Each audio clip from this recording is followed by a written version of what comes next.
Welcome back. In this lecture, we continue discussing the concept of the discovery of subatomic particles. We have discussed everything about electron and proton. We will start with this now. We are about to discover how neutron come about. The discovery of neutron is little bit technical, and I will show you some conclusion made by Wick that enable him to conclude that neutron is neutral particle. Now, let's begin to see something to actually let us know what is going on. A short history of discovery of neutron. Let us see. Rutherford predicted the presence of neutral particle in an atom. How?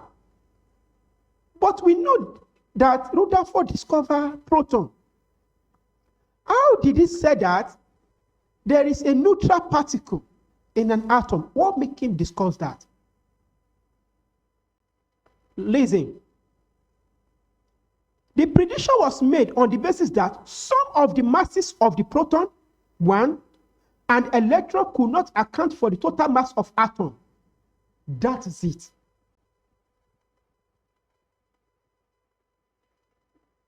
He concluded, the prediction he made is that when they look at the atomic mass of the whole atom, and they add the mass of the proton, they add the mass of the electron, it does not account. That is to say, in looking at the mass of an atom, we don't consider mass of electron. What is now missing? That we don't know that make the mass of the atom to be bigger than the mass of the proton. Listen, the mass of the atom is bigger than the mass of the proton. Listen, but let's assume that if the mass of the proton is greater than the mass of the atom, what happened? That is, there will have been a mistake in the experiment. They will have to go back to experiment and go and perform very well to actually see that, to actually see what is going on. What is making the mass of the proton to be bigger than the whole mass of the atom? It is not possible. But when they now see that, oh, the mass of the proton is smaller compared to the mass of the whole atom, that is to say there is another something inside the atom that contributes to that mass. That is what enabled them to predict the existence of neutron. When discovered first time, they were reported to be gamma radiation. Listen, the first experiment conclude that the something that is inside the atom that is the third thing that is not proton, it is not electron. The third thing, they now predict that it should be gamma radiation, Jare. But this was a mistake. To be gamma radiation, but they add property unlike gamma radiation. They could eject proton. Now, listen. They conclude that the third thing should be gamma radiation. But gamma radiation itself has some properties that third particle does not have. Hey, gamma radiation itself has property that third particle does not have. But the problem that you are going to have in this case is that you don't know the properties of gamma radiation. They know the properties of gamma radiation. And they study the properties of that third particle. They now see the difference between the two properties. That, hey, this is not a gamma radiation. It is another thing entirely. I will tell you that particular property that enabled them to say that. Are you getting me? But note, you need to know the properties of gamma radiation, and that will enable you to differentiate between gamma and that particular neutron. These radiation were not influenced by electric or magnetic field because they don't have charge. Electric field and magnetic field cannot affect them. William Chadwick, we have William Sprout, we have William Crook, we have William Chadwick, did a detailed study on the nature of this radiation, and he was awarded Nobel Prize for it. It's a tough job. It's a tough job. It's a tough job. It's a tough work. Yeah. Let us see. We have Bert and Becker. Bert and Becker in 1990. In 1930, the earliest scientists that work on alpha particles and some other radiations. Bert and Becker. In fact, Bert and Becker were not the only people that did the job. Are you getting me? There are some people that take job up on radiation chemistry, on radiation reaction, and that radiation job was the one that's responsible for their death because they don't understand the danger behind this, and because of the long-time exposure to this radiation, a lot of things get wrong in the biological system. We are still going to discuss radiation chemistry as well as radiation physics, radioactivity, to see the work of people who have done great things in letting us know the danger behind all this work. Don't worry, you are still going to know them, okay? But for now, just note Bert and Becker. In 1930, they fire alpha particle at low atomic number substances. Substances that are low atomic number are those substances that are made up of hydrogen, lithium, and helium. Are you getting me? Hydrogen, lithium, and helium, they are very low atomic number because they contain small number of protons. So when they fire the alpha particles towards this thing, release of high energy penetration radiation more than gamma radiation were discovered. Are you getting me now? That is to say, when they fire this thing, they discover something that have higher penetration radiation than gamma radiation. Those scientists, they note the limitation of radiation power of gamma radiation. But this radiation that was emitted, wow, it has a very high penetration power than gamma ray. Now, Curie, Becquerel, don't worry, you will still go to know them. We have Becquerel, we have Curie and Juliet. Becquerel and her husband actually died of radiation because they are the people that start taking this work up. So this woman is a great woman in our own lifetime. Is a great woman of history that her name will never be forgotten. We can never forget her name. Her name will never be forgotten because she did a great job in line of science, and she sacrificed her life for scientific work. Although unknowingly, she didn't know what can come up. She was just performing an experiment.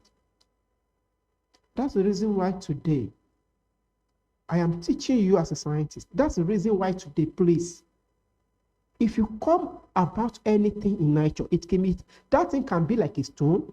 It can be like something that you have never seen before. Don't pick it up directly with your hand. Before you pick it up, try to find a photo film. They are selling it anyway if you want to get it. Photo film. Place photo film on that particular thing. If you come back in the next day and you observe that some areas of the photo film has been affected, please do not expose yourself directly to that thing. They can kill you. but they will kill you gradually, not instantly. Are you getting me? The effect that you will see is a radiational effect on that photofilm. Are you getting me? So that now in this experiment, there is a alpha source that emits alpha particle. There is a big radiation. The big radiation is made to collide with paraffin wax, and another thing come out, and that thing was detected by this detector. And this detector will not detect anything that is not either positive charge or negative charge. That is to say, this thing knock out a positive charge from this particular thing. Let me explain it. This thing here is the neutron, and it is heavy enough to push away positively charged proton from the nucleus of the paraffin, and that proton is discovered by this detector. So this is a simple experiment that illustrates the difference between neutron and gamma radiation. Let me make it clear. In this experiment, alpha particle was generated, and this is beryllium. Do you remember that Beth and Becker, they fire this particular alpha particle through a low atomic number element. And I told you that low atomic number element are what? Hydrogen, lithium, boron, beryllium, up to like 5 or 6, from 1 to 6. They are very low. But the one that they choose in this experiment is beryllium. They now fire it towards it. They fire alpha particle towards beryllium. When they fire it, what happens is that this alpha particle knock out neutron. It's knock out what? It's knock out neutron. It's knock out neutron. Are you getting me? One of the differences between neutron and gamma radiation is this. Gamma radiation its mass is very, very small. Let me say it has negligible mass. The mass is very, very small. In fact, its mass is not up to the mass of proton at all. But neutron, it has a very large mass. That is even, it is more heavier. The mass is more greater than the mass of proton. Are you getting me? When all these neutrons now collide with the paraffin wax, atom of paraffin wax, they have proton. Are you getting me now? They have proton. So what happens when the neutron collide with proton? The neutron push it out. The neutron push the what? The neutron push the proton out. That is, it knock out the proton. Now listen. When something will knock something out, what must happen between the two masses? Let me say, for example, that you have a calculator here. You have a small paper here. Are you getting me now? And you forcefully throw your paper to the calculator. Please, can the calculator move? Calculator will not move. Because the mass of the paper is not big enough to push the mass of the calculator. But if you now use per calculator, or if you now throw the calculator through the paper, what will happen to the paper? The paper will fly off. That is to say, the higher the mass, the higher the momentum impact. And momentum is has to do with what? Mass multiplied by what? Velocity. That is the reason why if a trailer collides with a bike man, in fact, the bike will move very, very fast. But if a bike should collide with a trailer that is standing at a point, will the trailer move? The trailer will not move. It is the bike itself that will move back, will forced to bounce back. Don't worry, when we get to momentum, you will understand the principle of collision. Because we are talking about one mass moving towards another mass. Let's assume that this radiation is gamma. That the gamma radiation that its own mass is not even mass, if it's not, it's very, very negligible. It is not equal to be compared to the mass of proton, and it collide with this proton. Please, will the proton be knocked out? Nothing will be detected by this thing, because gamma radiation, its mass cannot knock out the proton from the paraffin wax. Please understand this experiment. And in each experiment, I am telling you how they conclude that this is what is going on. Now, but if it is neutron, hey, neutron is very big, very fat, like Yokozuna. Oh, very fat. Yokozuna, if Yokozuna collide with Shawn Michael, Shawn Michael is very tiny, tiny man like that, very skinny. Shawn Michael will cry. But if Shawn Michael collide with Yokozuna, what will happen to Shawn Michael? Shawn Michael will bounce back. Are you getting me? What we are saying here is that neutron is very big, and when it collides with proton, what happened? No, proton will be fired out from the what? From paraffin wax. And once the proton is fired out, it will be detected by what? By this detector. Now, students, the basic principle behind conclusion that this radiation is neutral is the placement of this paraffin wax. So if they ask you to draw the discovery of neutron, the experiment that was performed by Chadwick in your WAEC, you will note that you need to remember this paraffin wax because it is the actual one. And if they ask you in your UTME, what is knockout from the paraffin wax? It is proton, no? It is proton that is knocked out from the paraffin wax.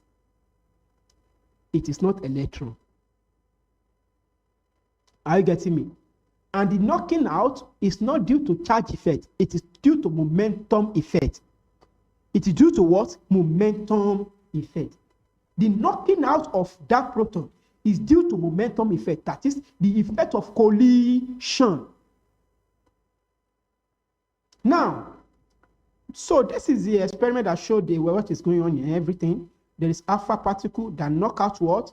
And neutron, sorry, it's not that knock out neutron from the beryllium atom. Can you see where they hang the beryllium? And they do not expose the source of alpha particle. And they use polonium, which is a radioactive particle. But our Rutherford use random. Are you getting me now? So when the neutron now fire out in the paraffin wax, what paraffin wax did is what? It knocked out proton. And the proton was discovered by what? It was detected by what? Muller scintillation counter.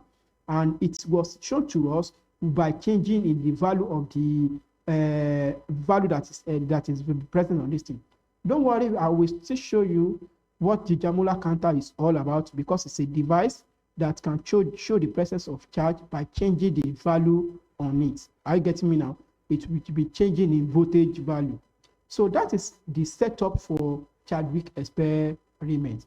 Now, this is the Chadwick, the man that lives around 1932, and that is his experiment. So repeat experiment, measure the velocity of the proton ejected from the paraffin wax. Are you getting me now? Because when the proton is ejected, they will be able to detect its velocity. That will enable them to know that, oh, the ejection of the proton was due to momentum effect. Measure the speed of the projected from the what? From the substances in the repeated experiment.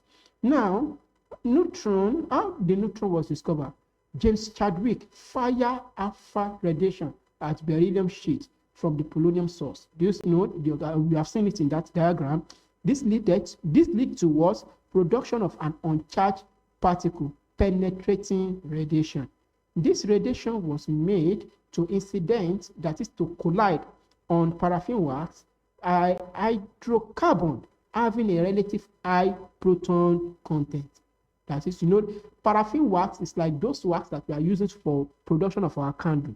It resembles that something that we use to build candle, and it has higher number of what? Hydrogen content, because it's an hydrocarbon. And hydrocarbon is substances that made up of what? Only carbon and hydrogen. And because of the presence of a large amount of hydrogen, it can easily knock out that particular hydrogen. The proton ejected from the paraffin wax, when struck with the uncharged radiation, were observed to the help of the ionization chamber. That is to say, it causes ionization in the what? In the scintillation counter here. And when that ionization occurs, the positive and negative charge will cause the flow of electricity that will change the voltage value on the device. So therefore, he concluded that unusual penetration radiation consists of uncharged particles having the same mass as proton, having approximately the same mass as proton, but in real life, its mass is greater than the mass of the proton, slightly. Are you getting me now? This particle were later termed neutron. So don't forget if they ask you how neutron is discovered, please remember all these statements on this board. Okay? So conclusion from the Chadwick experiment. Let us see. High energy particle emanated from the nucleus of beryllium. High energy particle. That is the neutron. Are you getting me now? That is coming out from the nucleus of the beryllium due to alpha particle collision. Are you getting me now? The energy is more than the energy of gamma radiation. The energy of that particular neutron is more than the energy of gamma radiation. So, don't worry. I must let you know that gamma radiation can kill, but neutron radiation will kill better. So that's the reason why you should be very, very careful. Mass is so small, that is gamma radiation. Its mass is so small, but it has high energy. But no matter how the energy is high, its high energy is not even high compared to that particular neutron. That energy is about what? 50 mega electron voltage. You will soon understand how this unit is going on. I will discuss it. Now, this is the experiment. Helium. What is this helium? This helium nucleus, it is the one that is called alpha particle. Are you getting me now? So that is to say, the nature of alpha particle is helium nucleus. When it collides with beryllium, what happens? It knocks out neutron. This is the neutron. And the mass of neutron is just unity. They assume that roughly, and it doesn't have any mass. It doesn't have, that is, you know that we have a mass number and atomic number. Are you getting me? But in this case, this is mass, this is charge. So the charge is what? Is 0. The charge is 0. Let me erase that thing so I can see it better. Let me erase it so I can see it better. So this is it. Are you getting me now? Okay. It has charge of what? 0. But mass of what? The one interprets that the mass actually exists, but it is not the actual value of mass. Please. One interprets that it has mass, but it is not the actual value of mass. We are still going to see the actual value of mass of this particle. Are you getting me now? One means there that it has mass, but 0 means what? It doesn't have any charge. So when that happens, beryllium instantly changed to what? It instantly changed to carbon. Because this is nuclear reaction. It's a reaction. So one thing will transform to another. Are you getting me now? So beryllium will transform to what? To carbon. Please do not cram this. Do not what? Do not cram this, because it is likely they give you in an examination. This is how you are going to know it. When helium, all you need to know is that one, alpha particle is helium. Helium, the atomic mass is what? 4. The atomic number is what? Is 2. For every element that we write like this, for every element, the mass number will be here, the atomic number will be here. The mass number is above, atomic number is below. So it has mass number of 4, atomic number of 2. When it collides with beryllium, what happens? Mass number will be added to mass number, atomic number will be added to atomic number. 4 plus 2 is equal to 6. So the element that has atomic number of 6 is what? Is carbon. And look, 4 plus 9, answer is equal to what? 13. Element that has mass of 13, you should know it that it is aluminium. But aluminium do not have atomic number of 6. That's the reason why we detect that, oh, the mass number cannot be mass number of only single entity. it is mass number of more than one entity. So the two entities what? Carbon and what? Neutron. As this neutron does not have any charge, it is 0, it has mass of what? 1, and this one has mass of 12.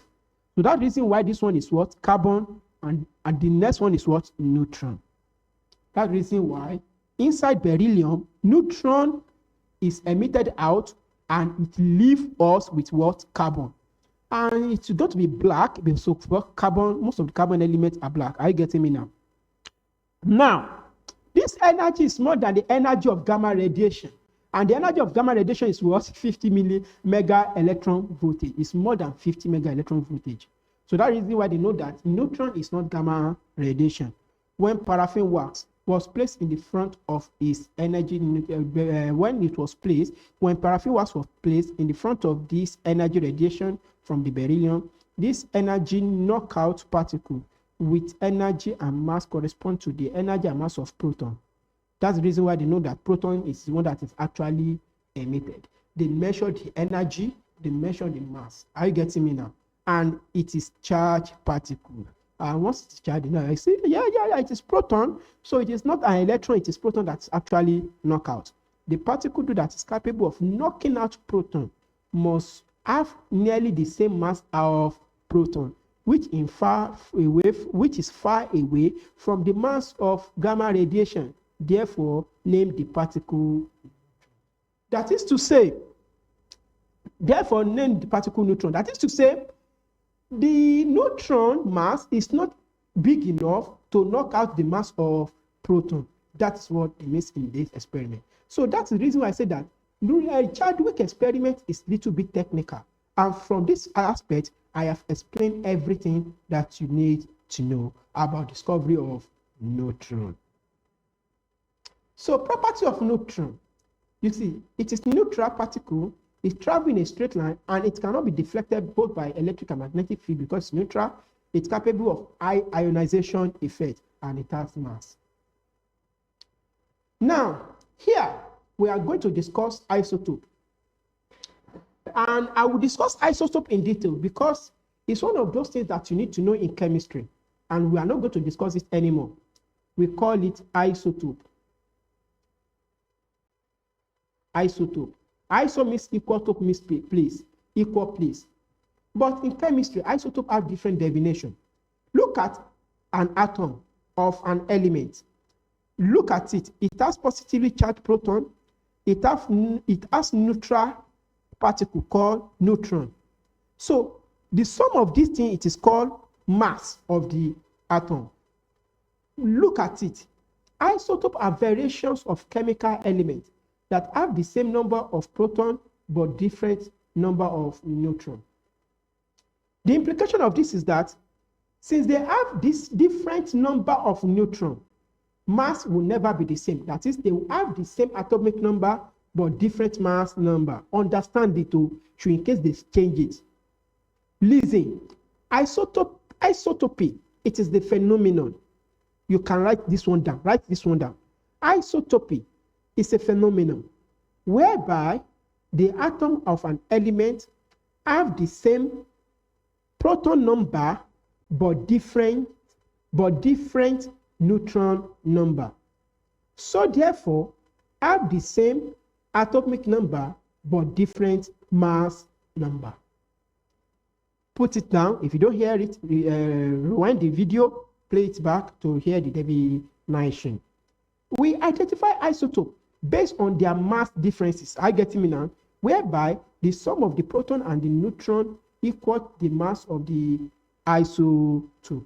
That is to say, isotope is telling us that if we have an hydrogen, we may have another isotope of hydrogen, which is what? Deuterium and tritium. They are also hydrogen. But this case, this one does not have neutron. This one have one neutron. This one have two neutron. So therefore, their mass will never be the same.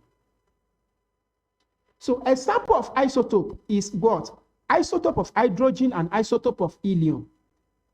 Isotope of hydrogen and isotope of neutron. No, sorry, isotope of neutron. And why are we having isotope? We are having isotope because the number of neutron is not the same. That is the reason why we discuss this isotope at the end of discovery of neutron. Now, we have several isotopes. Isotope of hydrogen, isotope of neutron, isotope of carbon. Every element have their own isotope. So, and the number of isotopes vary. 3 isotopes of hydrogen, 2 isotopes of helium, 3 isotopes of carbon, 2 isotopes of nitrogen, 3 isotopes of hydrogen, 2 isotopes of uranium, 2 hydrogen, 2 isotopes of chlorine, 2 isotopes of nitrogen, if I'm not mistaken, like that. So there are many elements with their isotope or in nature. Now, isotope is discovered by a machine called mass spectroscope machine, mass spectroscopy. And that machine will give you a graph like this. Are you getting me now? This line here, vertical line, which is y-axis, show you the abundance. That is to say, which one is much more, the abundance is telling you the amount, relative amount. Are you getting me? It's telling you the relative amount that is available. So this graph, this machine show the MS which means mass spectroscopy. Are you getting me now? Mass spectroscopy of chlorine elements. Are you getting me now? Then now see that this machine give us 2 lines. Give us 2 lines. That's relative, that's specific to what? Line 37 and 35. So this is 35. Why this is 37? You can see that the line will show the value, and this line is telling us mass per charge. Are you getting me now? That is to say, mass per charge. They will look at the mass and they will per charge. Do you know the meaning of mass per charge? Look at it. How many charges here? Just one positive charge. Just one positive charge. What is the mass that is reported? This one has 35 per charge. This one has 37 per charge. That is the reason why this machine will give you a graph that will show the mass per charge. That is how many mass is present with every unit charge of that particular particle. So I will show you, maybe we have a lot of things to show ourselves, but in this video, I will likely give you a reference video that will show you the operation of mass spectroscopy. Are you getting me now? Operation of mass spectroscopy. So once you see that operation, you will be able to have little idea of what this machine is all about. Although there are other lines that will show up, though the major line, other lines show combinations. They show the combinations of these 2 particular isotopes. So 35-35 combination give us 70, 35-37 combination give us 72, 37 to 37 combination give us 74. But the basic one is what? 35 and 37. That's the reason why we say that we have 2 isotopes of chlorine. And the machine that enables us to know the isotope is called mass spectroscopy machine. Now, the mass spectroscopy machine enables us to calculate relative atomic mass. Although the reason why we say that it is relative atomic mass is that it is actual atomic mass. I get me. You know that we have the mass of atom. The mass of atom is called atomic mass, but it is relative because of the existence of more than one masses because of the isotope. And relative atomic mass is equal to what? This thing represents sum, which is addition from the first to the last element, from the first to the last isotope of what? Percentage abundances multiplied by what? Masses. The implication of this is that, let us see. Chlorine, we have 2 isotopes of chlorine. We have chlorine 35, and we also have what? Chlorine 37. Are you getting me? What we have here is the mass, 35 and 37. But what is the abundance? We don't know the abundance. Let us now go and see how they pick up abundance. And that abundance is in percentage. Let us go back. Now, this is the graph. The horizontal line show that mass. Are you getting me now? While the vertical line show the abundance. So the abundance of 35 is about 75%, while the abundance of 37 is about 25%. Look at it. It's about 25%. Listen, the higher the mass, the lower the abundance.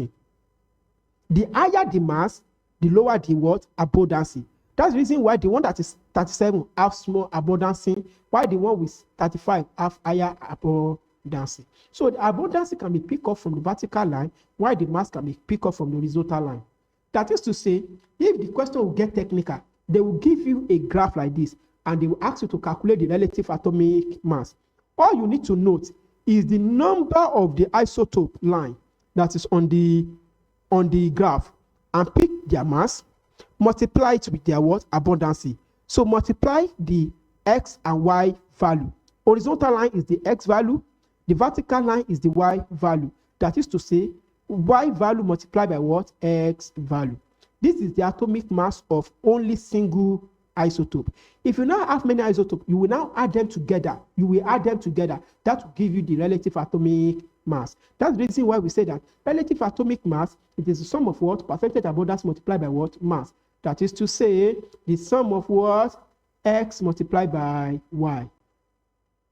The sum of x multiplied by what? Y. So that is to say, if you have the x and y value of this, add it with the x and value of this. So there is another equation. This is the one equation that will enable you to calculate the relative atomic mass. But there is another equation. Another equation says that the sum of fractional abundance is equal to 1. What is the meaning of this? Remember that the abundance of the chlorine 35 is what? Is 25%. Chlorine 37 is 25%. Is that not it? Why that of the chlorine 35 is what? Is 75%. Is 75%. Now look up. 75 divided by 100 is what? 0.25. Because percent means divided by 100. 75 to 25% is what? 0.25, right? 75% is what? 0.75. Add them together. What is the answer? Answer is equal to what? 1. That is to say, the sum, whenever you add all the abundances together, answer is equal to what? 1. This is the maximum number of equations that will enable you to calculate the isotopic anything problem. Let us now see a sample. How can we calculate isotope? Number 1, let us see everything inside isotope that you may ask to calculate. Number 1 is atomic mass. Number 2 is percentage abundancy. Number 3 is what? Is mass. It's no more than that. So you must see all these 3 parameters to calculate it. So that is to say, this thing here, this thing depends on what? Abundances and what? And mass. So it's a variable that depends on 2 parameters. It's a variable that depends on 2 parameters. That is, atomic mass depends on what? On mass and what? Abundances.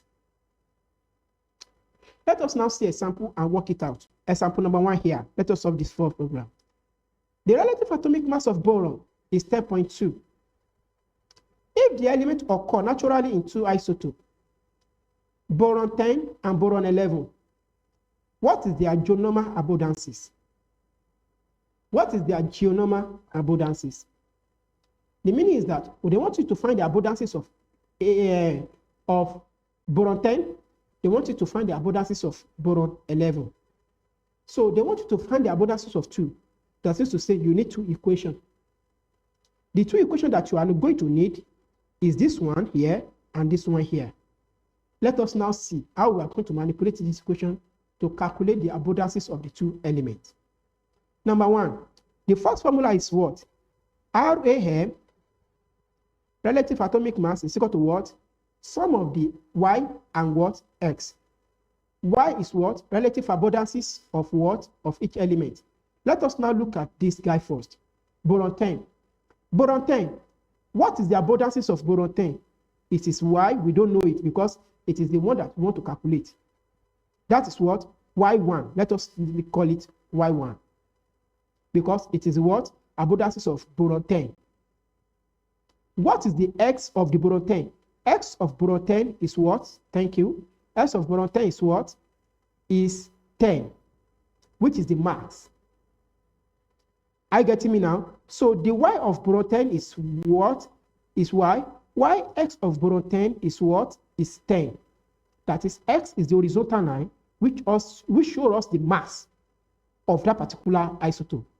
Actually, it is mass per charge, because before you can know the mass, you must transform that into charge particle. That is one, Abi. Let us look at the second one plus the second one. The y abundances of second element, which is 11, multiplied by what?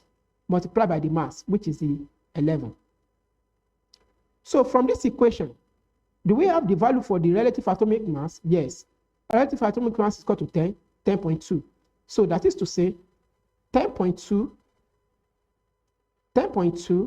is equal to what? 10y1 plus what? 11y2. This is equation 1. We have to find y1 and y2. Since we have two missing variables, we need two simultaneous equations. And the second equation that will enable us to solve that is the sum of their fraction is equal to what? Is equal to 1. The sum of their fraction. So what is the fraction of, let me be clear. This fractional abundances, you have not get it clear.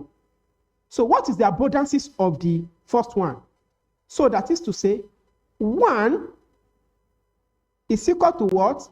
Sum of the abundances of the first element, which is that for the abundances of the first isotope is what? Y1, and the abundances of the second isotope is what? Y2. So this is what? Equation 2. We need to solve this equation simultaneously. To solve this equation simultaneously, we need to make one variable the subject of formula in both equations. Let us make y1 the subject of formula in both equations. From the equation 2, we can say that y1 is equal to what? 1 minus y2. You take this one to this side. Plus will become minus. So look at this equation here. We have said that y1 is equal to this. But look at this equation here. This equation here, to make y1 the subject of formula, you take all this to this side. That is to say, 10 multiplied by y1 is equal to what? 10.2 minus 11 y2. Are you getting me? But this is not y. If you now divide both sides by 10, so this one will become divided by what? 10. So in this case, y1 in this place is equal to this. Is that not it? y1 and y1, they are the same. If y1 and y1 are the same, what happened? y1 is equal to what? y1. The first y1 is what? The first y1 is what? 1 minus y2. And the second y1 is equal to what? 10.2 minus 11 y1, 11 y2, divided by what? Divided by 10. You can now multiply both sides by 10 to turn the equation to a linear equation and collect the like terms. Are you getting me? So if you multiply everything by 10, what happens? This 10 will cancel out in this place and to go to this place. So this one will become 10 and this one will become 10y2. If that is possible, this equation will be transformed to something like this. 10 minus 10y2 is equal to what? Is equal to 10.2 minus what? Minus 11y2. Now, if you connect the like terms, so this one will come to this side, while this one will go to that side. Are you getting me? Let me erase that line so that it will convince you. So in this case, let us collect the like terms. Are you getting me now? Because there is no more space around this place. So let us identify this equation. So this is what we want to solve. Oh yeah, take this one. Take this one. Let us take this one to this place. Are you getting me now? So it now become minus 10y2 plus 11y2. What is the answer? Minus 10 plus 11 is equal to 1. That is to say, everything in that place will remain y2 is equal to y2 is equal to what? Y2 is equal to what? Oh yeah, what are we now going to do? Take this one to this side. Is that not it? If you take this one to this side, you can 10 minus 10.2. Answer is equal to what? 0.2. The answer is equal to what? Y2 is equal to what? 0.2. And 0.2, if you multiply it by 100, it will become what? 20%. So who is the owner of Y2? The owner of Y2 is the 11. Are you getting me now? Boron 11. That is to say, the percentage abundances of boron 11 is equal to what? 0.2. Is that not it? And you remember that from this equation, that Y1 is equal to 1 minus what? Y2. So, and Y2 is equal to what? 0.2. Y minus 0.2 is equal to what? 0.8. That is to say, Y1 is equal to what? 0.8, which is equal to what? 80%. So, the percentage abundancy of what? Boron 10 is 80%, while the percentage abundances of boron 11 is what? Is 20%. Can you now see that the higher the mass, the lower the percentage abundances? One of the mistakes that you will realize is that if you can perform a calculation that go against mass to percentage abundances ratio, you should know that you are very, very wrong. And your value can never be greater than 100%. I get me now? In terms of fraction, it cannot be greater than 1. That's the reason why we say that the sum of the fractional abundances is equal to 1. Because by the time we turn 20% to fraction, turn 20% to fraction, it will now be what? 20 divided by 100. So 20% to fraction is equal to what? 0.2. That's the reason why I say that the fractional abundance is equal to what? 1. Are you getting me now? But some of the percentage abundance is equal to what? 100. Get it right. Some of the fractional abundances is equal to 1, but some of the percentage abundances is equal to 100. Thank you. Now, the second question. Calculate the RAM of chlorine. We should calculate the RAM. The RAM is just one variable. So to calculate the RAM, you need only one equation. That is, you don't need this second equation. You will need this second equation if you need to calculate two variables. Are you getting me? Now, calculate the RAM of chlorine. If it occurs in two isotopes of 35 and 37, with the percentage abundances of what? That's 75% and what? 25%. So from this thing, you will know that when they ask you to calculate the relative abundances, you need to know all the parameters that you need to be given. Now, X1 is equal to what? 25. Y1 is equal to what? 75. X2 is equal to what? 37. Y2 is equal to what? 35. So the RAM is equal to what? Sum of the X, sum of the YX or sum of the XY, they are the same. Are you getting me now?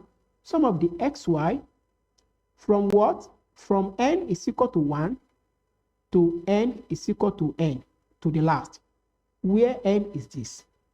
So X1, Y1, X2, Y2. Oh, sorry. It is too big. It is too what? It is too big, so that you won't do the mistake. It is too big. So let me now write it very small so that you know that it's a subscript. It's not superscript. It's not coefficient. It is a subscript. So that is what is called the sum of what? Sorry, there's nothing here. I must make it clear for you to understand, okay? So, it is the sum of x, y, and x is equal to mass, y is equal to what? Percentage abundances. Let us now see what is RAM for chlorine. RAM for chlorine is equal to what? The first one is 35 multiplied by what? Multiplied by what? Answer me. Okay, 75 over what? Over 100 plus 35, 37 multiplied by what? 25 over what? Over 100. So if you perform this calculation, are you getting me? If you perform this calculation, I am pressing my own calculator, press your own calculator as well. 35 multiplied by 75 multiplied by 75 divided by 100, I get 26.23. This one, these guys, all of these guys is what? 26.23 plus 35 multiplied by 25 divided by 100. That is about, if I'm not doing mistake, this is 9.25.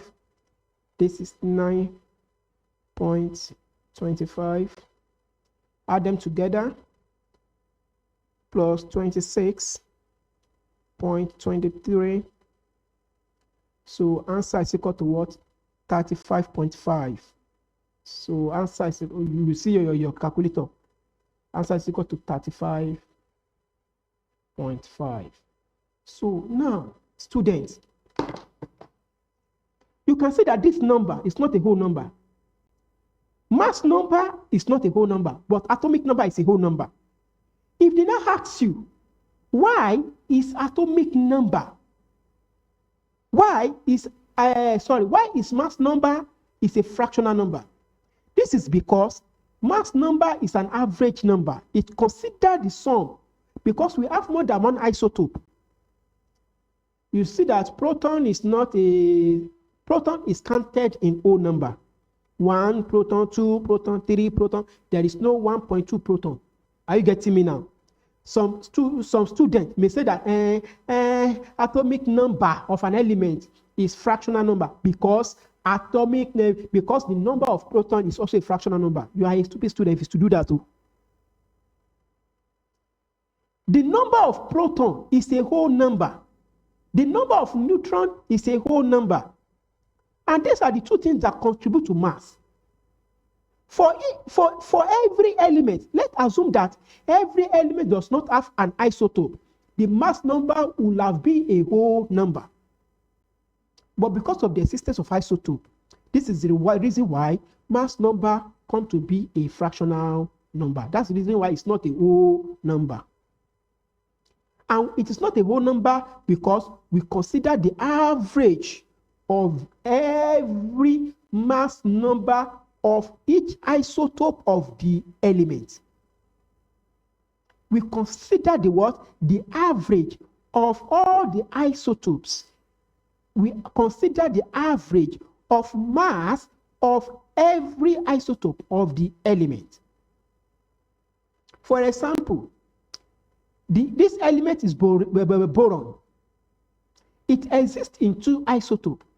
So the mass of individual isotope, we sum them together and consider their average. That is what gives us this. But the way their average is calculated is different from the normal average that we are calculating, the mass of 1 plus the mass of 2 divided by 2. It's not that. You know that we normally calculate average in such a way that, for example, let us assume that we have 2 masses. How many masses? 2 masses. The first mass is what? 10. The second mass is what? 2. Are you getting me now? And we should say that, okay, 10 plus 2 divided by 2 because we have 2. Of course, it will give us the average. That's one way to calculate average.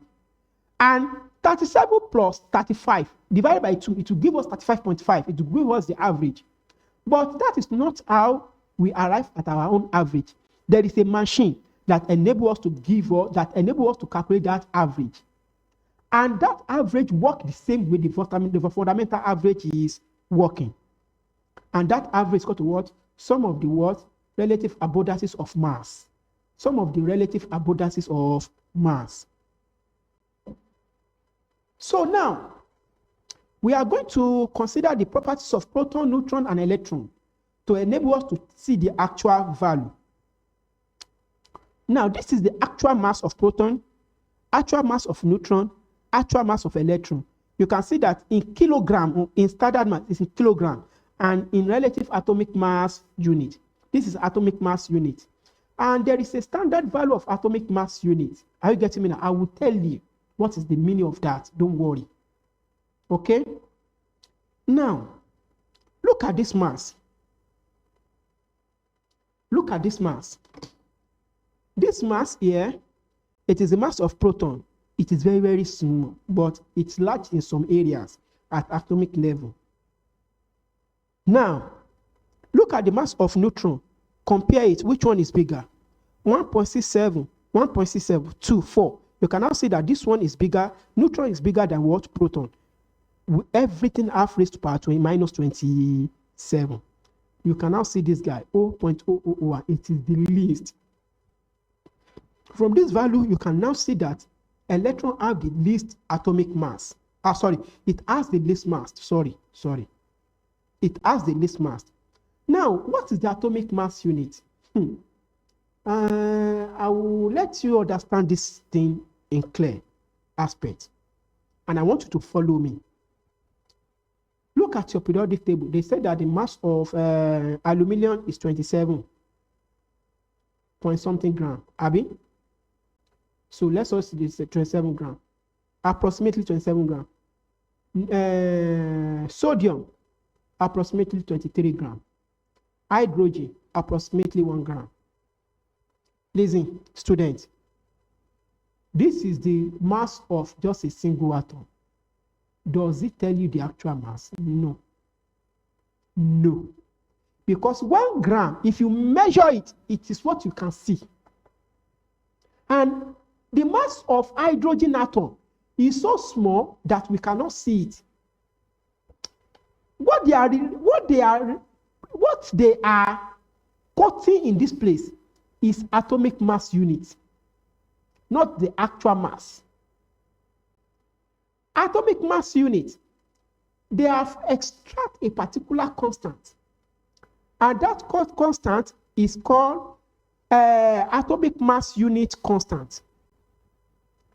And the value of that constant is about, let me say, 6 point something. Okay, let me try to figure it out. We said that atomic mass unit, that is about atomic mass unit. I don't know where it is. I'm trying to find it. I'm finding it in the background, but you cannot know what I'm doing. I'm trying to find it in background because it's not something that I can cram offhand, and as well as you cannot cram it. So I have found it. Atomic mass unit, this thing that you see here, it represented with letter U. Are you getting me now? And its value is equal to 1.660 times 10 raised to power minus 27. You can see that this mass is very close to the mass of proton and mass of neutron. That is how you will know that it is atomic mass unit. Students, take your calculator and divide 1.67262 times 10 to the power minus 7 by this mass. If I divide it, if I do the calculation, 1.672 divided by 1.66 is 0. Because I know that 10 raised to the power minus 27, 10 raised to the power minus 27 will cancel 10 raised to the power minus 27. So let us see the value. It should give us 1.0073, 1.62, 1.672 divided by 1.66. What is answer? Oh yeah, check your answer. Do you see that? Now, what they now do is that the value that they quote as the actual mass of every element on periodic table, it is the relative atomic unit.